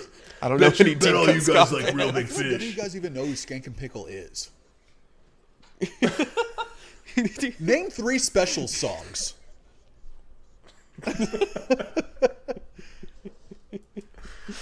Oh man. So that helped me get out of ska but- pretty quick. Ah, jeez. What's your other choice, Nug, Brett? My other choice, Nug, is Basket Case. Classic. Because that was an early one for me. One of the first Green Day songs I think I've ever heard. The iconic intro when everyone comes in the band. I think it gave me goosebumps the first time I heard it. It's classic, dude. Yeah. Dude, yeah, that song again with like how it could be an easy thing for just like jumping into band practice for fun. That happened so many times with that song for me in high school. It Yeah. was just somebody would play any part of it, and then everybody would jump in. And that palm muting style, like the, really So bouncy. Yeah. I loved that, man. I love to do that. I like to listen to it. Yes. Yeah, Basket Case was one that I had to do a little bit of like not being honest with myself and being like, I can't pick that as a choice, Nug. It's too obvious. But it's one of those songs that's like, it also kind of doesn't stand for anything, but also does have a message. Like he's not standing for anything, Yeah. but he is talking about his like mental health struggles. I mean, it seems like he's just kind of it seems like the song was made more for him to express how he feels, than to present any kind of message or anything, just to try to make sense of his emotions. Yeah. Which actually, like, that idea is very, I don't know if it's very Green Day or very pop punk or what, but it's very, I don't know, it's on brand for this. You know? Right. It's like just putting it out. Like earlier, like when I said like it feels like it stands for nothing, even though it clearly does. It did for them, and that's what mattered. Like it was clear that they kind of wanted to have fun with it. They made fun music. But also he used it as an outlet for writing. Yeah. Even if it didn't sound like, if it wasn't, a really angsty record or something. For sure. Yeah, I think it is kind of like self-deprecating, which I think is like super punky, and self-deprecating in a way that it's fun. It's not like such a fucking piece of shit. Yeah. But it is like, I love the bass line on this song. Trey Kuhl, I feel like fucking kills it on Basket Case. This is a super fun song to play on drums. Lots of cymbals. Oh yeah. A lot. Oh yeah. Oh yeah. Does he have a 3-piece? I don't know. You're supposed to know. I You're supposed to don't know know. these things. Drummers can get 8 pieces, 3 pieces. It all sound the same. You think? Well, we'll wait. You Yeah, can yeah. look Go it up. ahead. Uh, He played a 1 piece. It was a snare and a cymbal. You really think Neil Peart could have used a 3-piece and still done all that? Yes. Bullshit. Who's the drummer for Steely Dan? Do you think that fucker could do something without a 86-piece set? You mean Dan? You talking about Steely's Dan? the singer, right? Dan. No, Steely was the singer. Yeah. They have a really good drummer right now, I think. Or Man, the drummer that played whenever we saw them live, me and you, Kev, like, amazing, dude. Yeah. They've always had great drummers. Holy shit. Yeah. They had, I think that guy is actually that guy, when we saw them, that guy was from Austin. No shit. Or was like a student at UT or something. Oh, that's awesome. Dude, he was Yeah. really, really good. Insane. I don't think either of you guys know this, but Brett and Kevin, both of you guys are Steely Dan fans. Oh, man. I'm not really. Oh, bullshit, because he told me Aja or whatever was like the Bible for sound engineering. Yeah, and I'm a bad sound engineer, so I never listened to it. You're the bad boy of sound engineering. They called me the bad boy of sound tech back out South Plains. Well, shit, my bad. They are really, hyper focused on like studio. Yeah, and production value and stuff Their like that. their records are like the definition of like headphone, like good over the ear headphone records. Oh my god. Yeah. Yeah, I think I had the best vinyl record that I had that sounded better to me than digital or CD or anything was Gaucho. I had Gaucho on vinyl, and it sounded so good. And I bet because at the time it was one of my dad's records, I bet at the time they just like, hyper produced that record for vinyl. So much cocaine just to keep them up at night to fucking produce that thing to gold. Oh yeah. Damn, I thought you were a Steely Dan fan, Brett. I probably should be. I haven't had a chance to listen to them. Well, I know Kev loves them, But we'll see. Kevin's the only reason I've seen them live. Well, and goddamn, that was a good show. I was fucked up at that show though. Yeah. Yeah. Well, so was my dad. Dude, I was God. falling asleep at the end. I felt bad. Yeah, it was. A part of me liking them, I think, is of course my dad. I grew up listening to him, but yeah, they're good musicians all around. So. Yeah. Shit, man. Well, yeah, dude. All right, Basket Case. We picked some good choice nugs, man. Burnout, Welcome to Paradise, Basket Case, She and FOD. I would say those are the best 4 songs on the record. I feel like a little bit of a hipster because I like picking those two. I wasn't trying to like not pick the hits. I liked so many. I liked so many songs from this record, though. There is not a bad song. There are some songs that like don't stand out to me, but in my opinion, like there's not a bad song on this record. You listen to the whole thing. Yeah, It's crazy the guy who produced this shit too. He did a lot of huge albums. He also did American Idiot. And he did Nimrod, which like, oh my God, dude, that is never going to not be my favorite Green Day record. But he did The Black Parade by My Chemical Romance. He did Goo Goo Dolls' Dizzy Up the Girl. He did fucking Kid Rock's Rock and Roll Jesus. Kid Rock. Who? Wait, Kid Dude, Rock? yeah, Rock and Roll Jesus. I mean, definitely arguably his best record. I think that might be our next album. Shit. Is a Kid Rock record. Oh man, I would shit. love that. I will say I'm a little disappointed neither of y'all picked All By Myself I was all by myself. as your choice. Oh. I was waiting for one of y'all to do it. But I did was write all by myself. in my notes that I genuinely love that song. I do. I no. I it was funny. I thought it was great. You don't like the musical merit? You don't think it has any musical merit? Is that what you're Well, saying? earlier I was wondering if you got when you talked about Trey Kuhl and how you're like any of the stuff that Trey Kuhl, I don't know. And then I was like, well, are you gonna say that you hated All By Myself? No one said it. Of course I would. No. That's one of the best songs that they've made. And I didn't know that was him. I love that they credited him in the thing for it too. Or Yeah. vocals. Oh, yeah. I didn't know that was Trey him. Kuhl. I could have sworn that was Billy Joe because it sounded enough like Billy Joe that I thought it was. And he was just being lazy. It did it? to me. And listening to it again, I was all by I myself. was like, well, dude, it's like you listen to that first Nirvana record and half of those songs don't sound like Kurt Cobain. So, people change.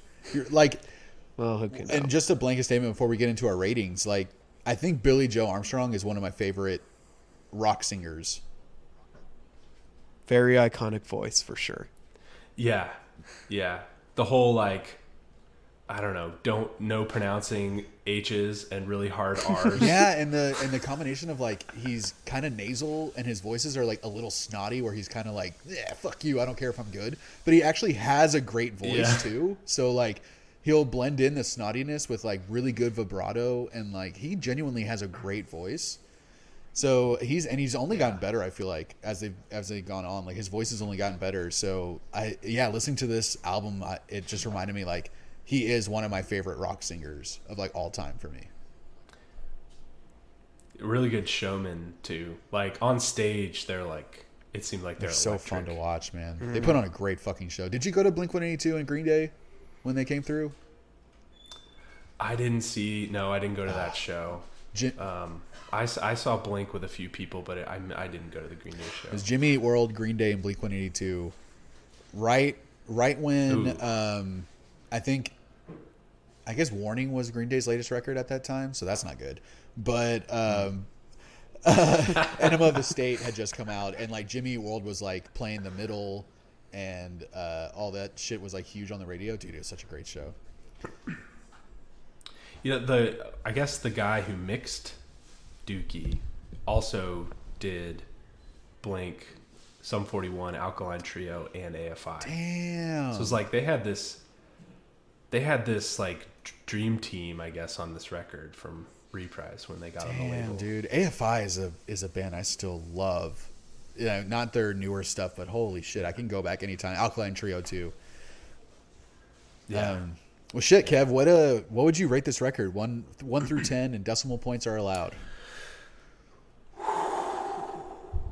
We're gonna be here a while. Man, I guess If you want one of us to go first, so you can contemplate. Brett. Yeah, let's do it. I'm giving this one a 6.7, 0 to 10, just because I enjoy it very much, and I will be re-listening to this thing whenever I'm in the mood. But it's not a super, I don't know, it's not a super mind-blowing or important album to me personally, but it's just a good, fun listen. I get that, man. Yeah. I would I disagree with you, and I'm gonna tell you why you're wrong. Okay. It's that time of the show. Let me I tell guess. you all the reasons that you've upset me during this episode. So Okay. I originally I was gonna give this 8 point something because I fucking like this this was a great, like a very nostalgic album for me, and one that I literally like. I wore this CD out like back in the day, and I had to re-buy this album in high school because I couldn't fucking play it anymore. But I was gonna give it an 8 point something, and after like re-listening a few times, that's when I did start noticing that the second half of the record was a little weaker. Didn't have a lot of standout tracks where like I feel like the first 6 or 7 songs were like could all be singles easily and were all really catchy and fun. So I'm gonna give this like a 7.8. And yeah, Okay. and that's again like I still love this record, and I can't say many bad things about it except that it does seem like the second half is a little less like going outside the box for what they were doing, and a little more like straightforward and maybe a little lazier. But yeah, man, I love this record. 7.6 for me, or 7.8. Yeah, I think I'm gonna have to go with the 7.666 repeating. Yeah. Okay. Infinitely 2/3. or Huh? infinitely repeating, or does it stop? Infinitely repeating. Okay. Yeah, it's got, because like you said, this has like a special place for me in terms of like where it came from and the music that I like and its significance in like, you know, the punk and pop punk kind of history or whatever. And like you said, there's so many good songs on it that just jam. But yeah, you know, it's not like I had a bunch of records that I listened to at the time, and this one was in that rotation, but it wasn't like around all the time. You know, I moved on from it and stuff. So it was good. Maybe not in the Hall of Fame forever and ever or whatever, but it was excellent, and it was super influential. Would this be in y'all's top 50? Oh shit. I would say if there's any Green Day album in my top 50, it would be Nimrod. Okay. I think it's in my top 50. Yeah, for sure. So is this one that you're gonna play for Harvey, like That's good. when he gets a little older too, and be like, dude, I love this record. I want you to listen to this. Oh yeah, for sure.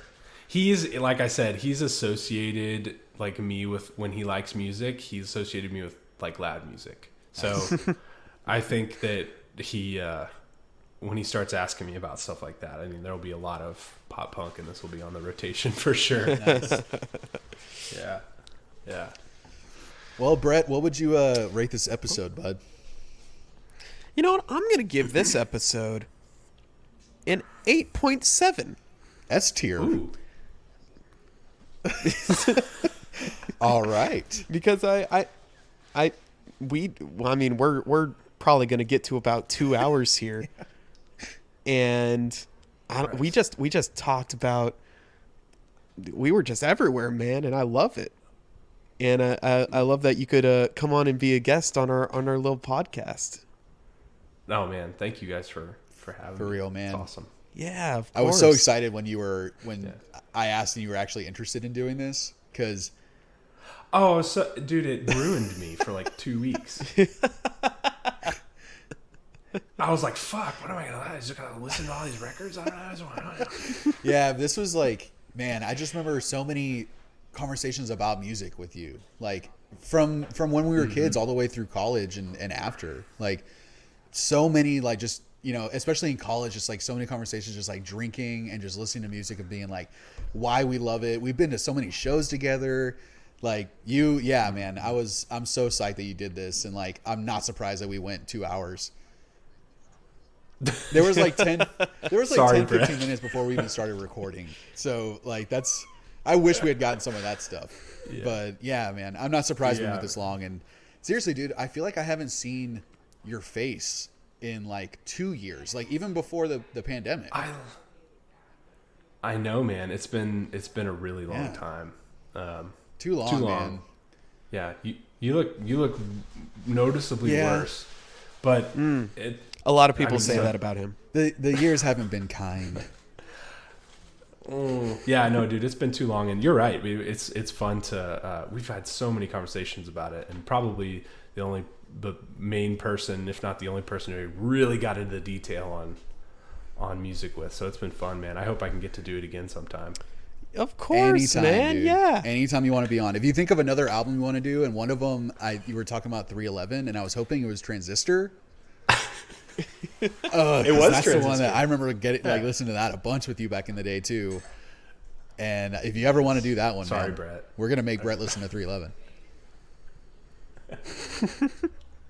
The White Boys reggae. 311. Yeah, like reggae mixed with metal. Put right up there with Limp Bizkit. Yeah, Limp Bizkit I felt like was the best reggae metal, but 311 was pretty close. Yeah. Close second. Right. Yeah. Oh man. Well, I would give this episode a 9.9. I loved having Kev. Oh, I loved wow. having you on. You brought a lot of cool. You did some good research there, bud. You brought a lot of cool, stories and cool perspectives. And Yeah. everything. That was fun. Thanks, man. You did about 18 times the research Lucas did for any episode up till now. If it's not on the Wikipedia, I'm So telling you. that's refreshing for me. I told Lucas yesterday, I was like, dude, the bar is really high here. and I told him it wasn't. Assured him, no, Yeah. you're fine. It's unfortunate how much I talk about it, but anyway. Man, yeah, it's so fun though. It's cool that Kev, like, I appreciate that you listen to these episodes and everything too. Like, that's so cool that it's something that you enjoy also. Like, that makes me makes me, you have good taste. Like I told you, it's like I wish I could just like jump in and yell at it. Or sometimes I hear if you guys do something I haven't listened to, it's surprising that like what your opinions are about it too. So it's cool, man. I dig it. I hope I can do it again. Well, we'll be sure to see you on our first live stream that we do. Oh yeah, Yeah. God Once we help get a you. Patreon going, We're we'll do live episodes. going to get all that stuff. We're gonna just be YouTubers Is or Parrot- something. Yeah. Clubhouse, God, man. everyone's talking about Clubhouse. Is Periscope still a thing? No, I think they shut it down. TikTok. TikTok's the new thing. Gotta get on TikTok. Yeah. I swear the kids I are don't have the reached time.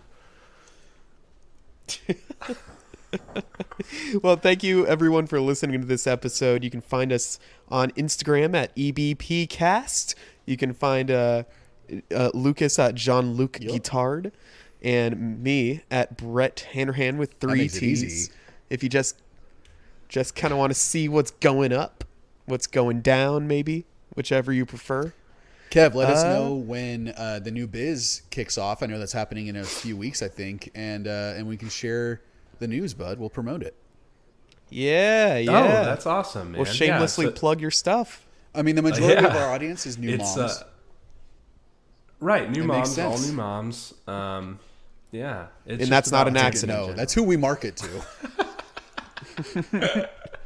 Yeah, it's the company is called Illuma. It's exploreilluma.com, and that comes out in on the 3rd. We're gonna try to launch it, so right before Mother's Day.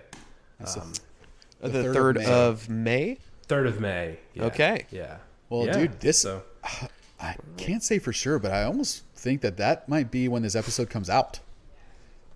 Yeah. Oh, really? So yeah, Radical. yeah, we'll promote this stuff. Awesome. And what's it called again? It's Illuma. Illuma. Yeah. ALUMA. Very cool. Yeah. Yeah, they're doing cool things for new moms. Y'all check them out. Thanks so much for listening. We appreciate that y'all listen to this shit and that you listen to a bunch of idiots ramble about music and I get high in the process and maybe sometimes get a little too quiet. I get a little shy. You know, I'm like the harmonies on this record. I'm a little shy. Well, I think on our next episode we're talking about Famous Monsters finally by the Misfits. It's been like a month since we brought It's that been- album up. You just chase it forever. Yeah, Never do it. Let's just have always keep, talk about Let's it. You know, just keep I like having that guests idea. on, and then we'll never get to it.